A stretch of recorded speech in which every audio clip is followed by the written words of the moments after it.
టీవీ4 Telugu news కి స్వాగతం. Seasonal వ్యాధులు ఎక్కువగా ప్రబలుతున్న నేపథ్యంలో ప్రజలు అప్రమత్తంగా ఉండాలని డాక్టర్ హేమరాజ్ సింగ్ అన్నారు. సిద్దిపేట జిల్లా దుబ్బాక ప్రభుత్వ ఆసుపత్రిలో రోగులకు అందుతున్న వైద్య సేవలను అడిగి తెలుసుకోవడంతో పాటుగా సీజనల్ వ్యాధుల పట్ల పలు సూచనలు చేశారు. ప్రజలకు అందుబాటులో మెరుగైన వైద్యం అందించేందుకు వైద్య సిబ్బంది సిద్ధంగా ఉన్నారని తెలిపారు. ఎవరైనా వ్యాధులకు గురైతే ప్రభుత్వ ఆసుపత్రిలోకి వైద్యం కోసం రావాలని సూచించారు. ప్రభుత్వ ఆసుపత్రిలోని ఉచితంగా వైద్య సేవలతో పాటుగా అవసరమైన వారికి ఆపరేషన్లు నిర్ణయించడం జరుగుతుందన్నారు. ప్రైవేట్ ఆసుపత్రులకు వెళ్లి ఆర్థిక ఇబ్బందులకు ప్రజలు గురి కావద్దని సూచించారు. దుబ్బాక 100 పడకల ఆసుపత్రిలో అన్ని రకాల వైద్య సేవలను ప్రజలు సద్వినియోగం చేసుకోవాలని అన్నారు. ఇటీవల మనకి వైరల్ ఫీవర్స్ ఎక్కువగా వస్తున్నాయి.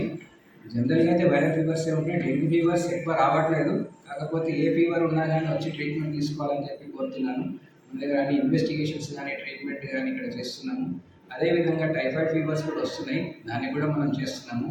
ఎవరికి ఏ ప్రాబ్లం ఉన్నా కానీ మన government hospital, area hospital treatment తీసుకోవాలని చెప్పి కోరుతున్నాను. అదేవిధంగా ఇంకేదైనా సర్జరీ కేసెస్ కానీ ఏదైనా అవసరం ఉన్నా కానీ ఆరోగ్యశ్రీలో, ఆయుష్మాన్ భారత్లో ఇక్కడ చేయడం జరుగుతున్నది. ఈ అవకాశాన్ని వినియోగం చెప్పి థ్యాంక్ యూ వెరీ మచ్.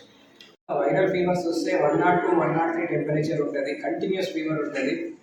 అది అట్లా కాకుండా టెంపరేచర్ అప్ డౌన్ అవుతుందని టైఫాయిడ్ కావచ్చు. ఒకవేళ ఫీవర్ 102కి వచ్చి మళ్ళీ 99, 100 వచ్చి తగ్గుతున్నది అంటే టైఫాయిడ్ కావచ్చు. ఈ లక్షణాలను బట్టి మనం ఇక్కడ ట్రీట్మెంట్ చేయడం జరుగుతున్నది.